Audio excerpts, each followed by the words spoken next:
Comme tous ceux qui grimpent, dès que j'ai pu, j'ai acheté une poutre d'entraînement pour pouvoir faire des exercices chez moi. Et comme tout le monde, j'ai complètement arrêté d'utiliser au bout d'une semaine. Alors oui, je dramatise un peu, évidemment, et c'est vraiment pour illustrer le fait que dans ce genre de situation, ta courbe de motivation peut très vite chuter de manière asymptote horizontale. Et non, ne va surtout pas croire que ce genre d'exercice ça ne sert à rien, bien au contraire, hein, c'est super important. Mais c'est exactement comme faire des gammes sur un instrument de musique. Pour atteindre un certain niveau, t'es obligé de passer par là. Mais c'est de chiant. Autrement dit, ça peut vite être décourageant, surtout quand on est nouveau ou nouvelle dans l'escalade. Du coup, quand à plusieurs reprises on m'a demandé « Hey, qu'est-ce que tu recommandes comme exercice pour progresser quand on débute ?» Je me suis dit que le top du best-of, ça serait réussir à allier entraînement avec amusement. Du coup, pour toi, j'ai concocté 5 exercices rigolos et motivants pour t'aider à bien progresser. Alors, petite règle pour bien structurer ces exercices. Fais-les seulement une fois que tu es chaud, donc jamais en début de session. Fais-les en milieu ou en fin de session. Moi, je te conseillerais même de les étaler tout au long de ta séance. Et puis n'oublie pas que t'es pas obligé de tous les faire non plus. Allez, c'est parti! Le premier exercice, c'est de regrimper une voix dans un autre style. Ça va te permettre de travailler ta technique et ta lecture de voix. Donc prends une voix relativement facile, que tu as réussi à grimper à vue, autrement dit que tu as réussi à la grimper du premier coup, et grimpe-la à nouveau, mais dans un autre style. C'est-à-dire en plaçant les pieds différemment, ou en essayant d'aller chercher une prise main gauche plutôt que main droite, ou d'essayer de faire un pied-main. Tu sais pas ce qu'est un pied-main? Ben, j'explique ça dans cette vidéo. Cet exercice, il est vraiment idéal si tu as atteint un palier et que tu as du mal à passer au-dessus. Donc par exemple, si tu grimpes dans la plupart des 5B et 5B+, mais que tu galères en 5C. Ou si tu grimpes la plupart des blocs d'une certaine couleur, mais que tu as du mal dans la couleur supérieure. Pourquoi? Eh bien parce que grâce à ça, en t'obligeant à faire certains mouvements, tu vas améliorer ta technique. Alors attention, je n'ai pas dit de forcer un mouvement, je t'ai dit de te forcer à faire un mouvement technique. C'est très différent, ne va justement pas te faire mal. Si ça ne passe pas, arrête, laisse-toi tomber. Et de deux, tu vas améliorer ta lecture de voix. Tu vas te rendre compte que certains mouvements, effectivement, ne passent pas du tout, ou que d'autres, surprises, rendent la grimpe bien plus fluide et bien plus agréable.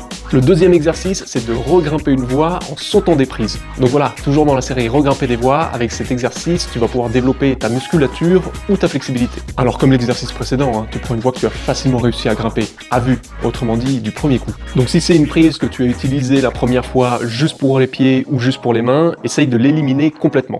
Si c'est une prise que tu as dû utiliser et avec les mains et avec les pieds, et bien cette fois-ci, utilise-la uniquement avec les mains ou uniquement avec les pieds. Ou alors version dure, sans la toucher du tout. En faisant ça, ça va te forcer à faire des jetés ou des tractions et donc travailler ton muscle, ou au contraire faire des gros statiques et des grandes extensions et donc travailler ta flexibilité. C'est un jeu, un défi qui est vraiment super sympa à faire entre amis. Si tu grimpes en difficulté, c'est un exercice que tu peux tout à fait faire également. Dans ce cas-là, il suffit d'éliminer une prise tous les 3-4 mètres. Le troisième exercice, c'est de faire des traversées en mode croisé. Alors cet exercice dépend vraiment de la salle où tu te trouves. Soit il y a un espace de traversée dédié, soit les prises de voie ou de bloc proches du sol te permettent de faire des traversées, soit il y a une voie ou un bloc qui te permettent de facilement faire des croisés et recroisés. Le but de cet exercice est donc de rester de profil par rapport au mur et de faire des croisés au niveau des jambes. Pour ça, tu fais une carre interne avec un pied, disons pied A, et une carre externe avec l'autre pied, disons pied B. Et tu fais ça pendant toute la traversée. Et une fois qu'on arrive à la fin, de faire dans le sens inverse. C'est-à-dire carre interne pour le pied B et carre externe pour le pied A. Pense à bien garder les bras le plus tendus possible tout en ayant le bassin collé au mur. Tu peux également augmenter la difficulté de cet exercice en faisant des croisés décroisés. Autrement dit, en te repositionnant face au mur, les pieds carre interne après chaque croisée. En faisant ça, tu vas te rendre compte que décroiser après chaque croisée va créer un mouvement de déstabilisation qu'il va falloir maîtriser en contractant au niveau des abdominaux. Avec cet exercice, de 1, tu vas travailler ton gainage, surtout si tu fais des croisés décroisés ou si tu trouves une voie qui te permet de faire des croisés et recroisés. Et de 2, tu vas apprendre à bien utiliser la carre externe de tes chaussons et à travailler ta technique de chargement de pied. Pour le coup, c'est un exercice qui, s'il est bien fait, peut être super pour bien s'échauffer. Le quatrième exercice, c'est de faire le 4 minutes challenge. Je pense que c'est vraiment l'exercice le plus rigolo de tous. Par contre, ça demande de monopoliser un pan de bloc entier juste pour toi pendant 4 minutes. Donc pas vraiment cool quand il y a du monde. Le but de cet exercice, c'est de faire exactement pareil qu'en compétition officielle. Tu prends un bloc que tu ne connais pas. Idéalement, tu n'as jamais vu ou tu n'as jamais vu quelqu'un grimper. Donc si possible, un bloc tout neuf. Il faut que ce bloc soit également un petit peu au-dessus de ton niveau moyen. Donc si tu grimpes régulièrement dans le 5C, cherche au moins à faire un 6A, idéalement un 6B. Donne-toi 1 minute pour lire ce bloc et ensuite 4 minutes montre en main pour réussir à le finir. Avec autant d'essais que tu veux. Non, vraiment, sors un chronomètre parce que tu vas te rendre compte très vite que 4 minutes, ça passe à une vitesse. Si tu grimpes en difficulté, mais prends une voie relativement courte, disons 10 mètres maximum, et donne-toi 5 minutes.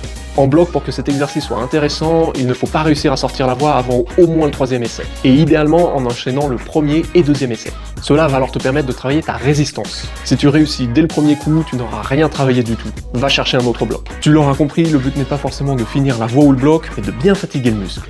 Si tu t'es filmé, n'hésite pas à poster la vidéo sur les réseaux sociaux en utilisant le hashtag 4 minutes challenge. Tu peux même m'envoyer le lien et je ferai une compilation des meilleures vidéos. Le 5e et dernier exercice, c'est de réussir à enchaîner plusieurs routes d'affilée. C'est vraiment un super exercice pour travailler ta continuité. Oui, donc pour faire simple, dans l'exercice numéro 4, on cherche à travailler la résistance, c'est-à-dire faire des mouvements difficiles sur une période très courte. Et dans cet exercice ici, on cherche à travailler sa continuité, c'est-à-dire à grimper le plus longtemps possible. Le but de l'exercice est de choisir 5 blocs, ou alors 3 voies si tu fais de la difficulté, et de les enchaîner sans s'arrêter. Le premier bloc que tu choisis doit correspondre à ton niveau moyen actuel, et les deux autres doivent être progressivement plus faciles. Idem en voie. Ensuite, tu les enchaînes sans t'arrêter dans cet ordre-là. Facile, moyen, difficile, moyen, facile. En difficulté, tu fais directement difficile, moyen, facile. À nouveau, ce qui est vraiment important, c'est de réussir à les enchaîner sans pause. Car le but est vraiment de travailler le muscle le plus longtemps possible sans s'arrêter. Si tu as vraiment besoin de souffler, à toi de trouver une position confortable directement dans la voie pour pouvoir le faire. Petit bonus, tu peux aussi faire l'exercice des 3 secondes, qui est un super exercice à faire en bloc pour ceux et celles qui grimpent aussi, ou qui voudraient un jour aussi grimper, en voie et en tête. Dans un bloc assez facile, et de préférence en dévers, cherche à tenir 3 secondes avec une seule main, à chaque fois que tu attrapes une nouvelle prise. En faisant ça, tu entraînes ton corps à se libérer d'une main lorsque tu grimpes, ce qui est essentiel en voie lorsqu'il faut pouvoir clipper sa corde dans une dégaine. Si tu n'as pas très bien compris cette dernière phrase, ne t'inquiète pas, je ferai une vidéo qui explique tout ça en détail. En attendant, tu peux quand même faire l'exercice. Attends, c'est pas fini. Petit 1, n'oublie pas de bien t'étirer après l'effort. Petit 2, ne cherche jamais à forcer, autrement tu vas te blesser. Si ça ne veut pas, tu arrêtes. Et enfin, petit 3, si tu arrives à faire les exercices 4 et 5 entre 18h et 22h, heure de pointe de toutes les salles. Honnêtement, chapeau. N'oublie pas également qu'un excellent moyen de rester motivé, c'est de prendre un cours avec un prof.